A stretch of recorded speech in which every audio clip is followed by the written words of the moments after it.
La reacción del alcalde de Misco, Neto Brand, contra unos manifestantes de la colonia 1 de Julio se hizo viral en redes sociales. La razón, la falta de agua. Diferentes municipalidades del país reciben críticas por el mismo problema y recientemente se han organizado más manifestaciones en contra de ellas, incluso durante la Semana Santa de este año para presionar y que su problema sea resuelto. Guatemala es un país que tiene mucha agua en todos lados como para tener problemas de escasez, pero influyen muchos factores. De hecho, vemos uno de ellos con la problemática de la finca del Socorro, pero ese es tema para otro video. Este es el caso de la finca del Naranjo, Misco. Ambos son proyectos urbanísticos y arquitectónicos impresionantes que vale la pena exponer. Sin embargo, en la búsqueda del llamado desarrollo, estaremos subestimando las consecuencias ambientales a corto plazo. Un poquito de historia. Muchas personas asumen que este terreno se empezó a desarrollar para ser habitada por el humano hasta el siglo XXI. Una suposición incorrecta, ya que la ocupación de esta área para su uso ceremonial, comercial y residencial data aproximadamente de hace 1000 años antes de Cristo. Es abandonada alrededor del año 400 antes de Cristo y reocupada nuevamente en el 800 después de Cristo. Si de verdad están muy perdidos, estoy diciendo que este era un sitio o ciudad maya. Esto lo sabemos por los trabajos arqueológicos de rescate que se hicieron en el terreno antes de destruirlo y convertirlo en residenciales. Entre el año de 1492 y 1524 se desarrolla el descubrimiento, invasión, conquista española del territorio mesoamericano y la fundación de la ciudad capital de Guatemala. Le sigue la apropiación y posterior repartimiento de tierras entre los conquistadores y la fundación de asentamientos. En el siglo XVIII, alrededor de 1740, la hacienda El Naranjo, localizada en el Valle de Misco, era propiedad de Francisco de Herrarte. Él empieza a comprar terrenos que lindaban con el suyo y a unificarlos en uno solo. Según leí, él era regidor del Ayuntamiento de Santiago de Guatemala y junto a su familia acapararon por casi 70 años el cargo de contador de cuentas reales y resultas, una entidad que controlaba las finanzas del Reino de Guatemala.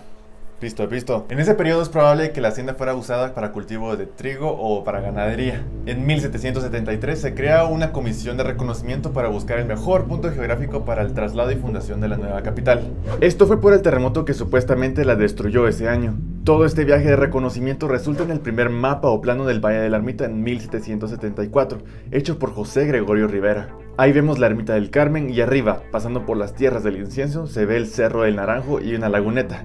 La independencia en 1821 desencadena guerras entre liberales y conservadores en el territorio guatemalteco que resultan en expropiaciones, expulsiones y saqueos. Mucho patrimonio eclesiástico civil de familias de la élite disminuyó por estas razones. Entre esas familias de élite estaba la Casa Aycinena, fundada en la época colonial por el marqués Juan Fermín de Aycinena e Irigoyen. Sus descendientes adquieren las 72 caballerías que ocupaba la hacienda El Naranjo en 1833 para volver a incrementar su patrimonio familiar. Nuevamente es usada como finca, solo con el agregado que durante el gobierno de Rafael Carrera es visto como un punto estratégico militar para la defensa de la ciudad por sus barrancos. Además de ser un lugar donde se podía almacenar comida, destacamentos militares y su fácil acceso al agua por los ríos que fluyen en sus barrancos. Esto también jugó un papel importante para que los mayas se asentaran ahí 1000 años antes. Sin acceso al agua no es posible la vida en cualquier sentido.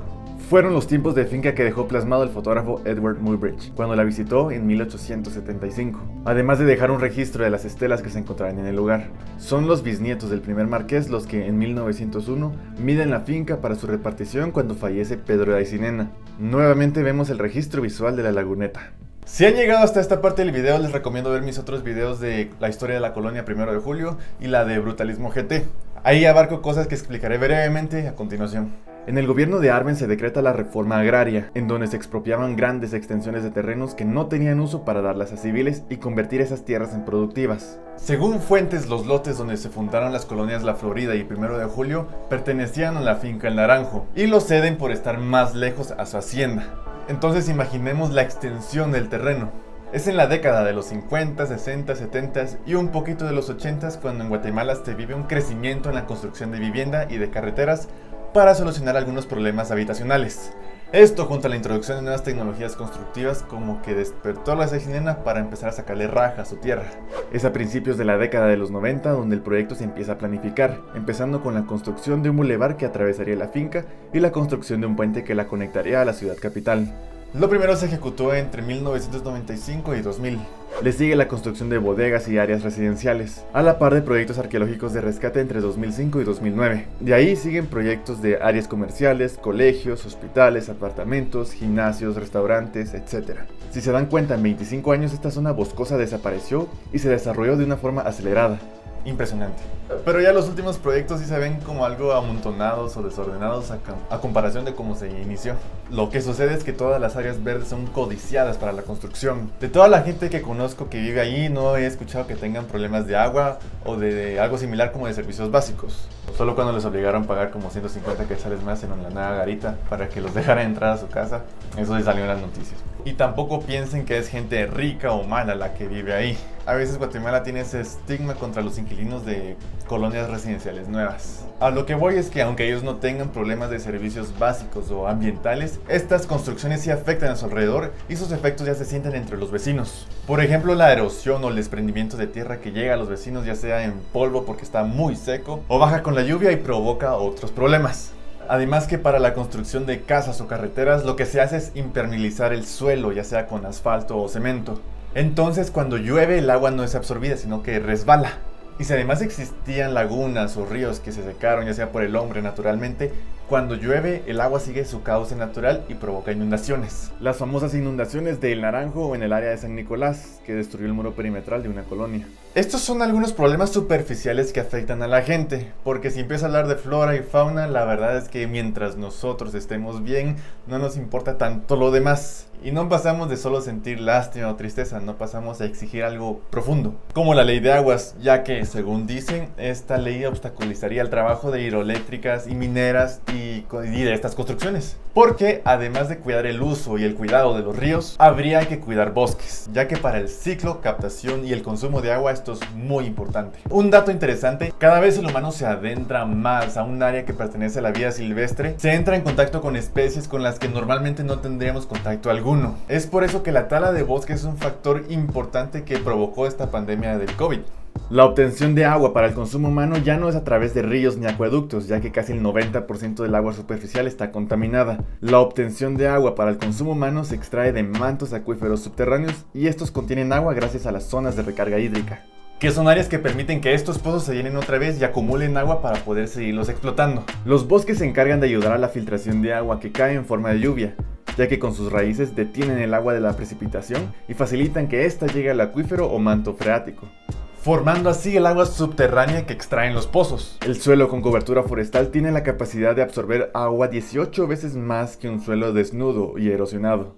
Por eso algunas zonas boscosas son denominadas áreas de recarga hídrica y son importantes para que nosotros tengamos agua. Lo que sucede es que además de estar sobreexplotados y de carecer de legislación que cuide y regule el agua en la industria, a mi parecer el cuidado de bosques queda en segundo plano. Como que solo lo ven como las casas de unos pajaritos y ya. Esto es un ejemplo general e importante que ustedes deben de saber. El Naranjo no parece ser una zona de recarga hídrica, ya que su suelo es arcilloso y predomina el basalto. Ambos son materiales relativamente impermeables, no como el cemento, ¿verdad? Sin embargo, sí parece ser una zona de captación. Este tema lo voy a dejar hasta ahí para poder investigar más y aprender más. Que este video sirva como una introducción al lugar, ya que si empiezo a mezclar temas va a durar como unos 17 minutos. Si ustedes tienen información, compartan la bibliografía en comentarios. La laguneta de la que se habló, según post de Facebook de gente que sí la conoció, quedaba un poco más al fondo de donde está el colegio de Crowley americano. Esta se secó en la década de 1980. No sé si fue a propósito o de forma natural, lo que sí es que es una lástima. ¿Cuántos siglos o milenios estuvo ahí y de la nada caput? Como se habrán dado cuenta, en Guatemala hay agua, pero no está bien cuidada. Muchos dicen que como es propiedad privada, ellos pueden hacer lo que quieran. Pero lo que pasa es que todos salimos perdiendo. Si aplicamos esta misma lógica cuando se roban pedazos de mármol de obras de arte del siglo XIX del Cementerio General, como lo expliqué en otro de mis videos, y que todo el mundo lamenta, al final es propiedad privada, no nos pertenece, no tendríamos nada que lamentar. Pero culturalmente todos salimos perdiendo. La diferencia es que el mármol no forma parte de la canasta básica, a comparación del agua. Y cuando esta falte, la gente se pondrá tipo Mad Max.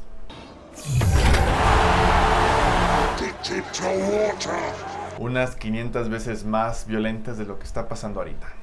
Pero hay formas más amigables para conservar el ambiente y hacer dinero, que es lo que le interesa a esta gente. Y yo le apuesto mucho al turismo.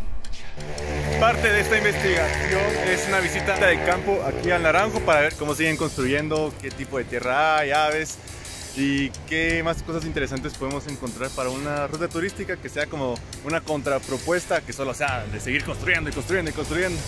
Entonces, Creo que voy a dividir el video en dos, en este, que es la historia, y aparte la ruta turística, que tal vez no se haga, pero ahí está la propuesta. Encontré un montón de información que me hacen pensar que esto es un proyecto económicamente sostenible y culturalmente rico. Y se los presentaré en otro video. De hecho, junté tanta información como para hacer unos 5 videos. Los haré, los compartiré en el futuro. Si no es que amanezco con 2 balazos en una cuneta, muerto de COVID. Ya hay un par de políticos que me siguen en redes sociales. Eso sí, no mucho me gusta, la verdad, del Minegov. Y aclaremos que la gente que compra no tiene la culpa. Probablemente las casas donde ustedes están viviendo ahorita ocupa un lugar donde antes había un bosque. Hagamos toda nuestra parte para conservar el ambiente. Usen condón. Entre menos gente, menos demanda de casas. Y usen Prudence, no vive. Gracias por ver el video y síganme en mis redes sociales. Para seguir la temática también les recomiendo las películas de La Princesa Mononoke y el documental de Seaspiracy. Ambas están en Netflix. Son bien sad. Infórmense, sigan la ley de aguas correcta y estén listos para ser acusados de izquierdistas, comunistas y de vulnerar la seguridad nacional por defender el ambiente.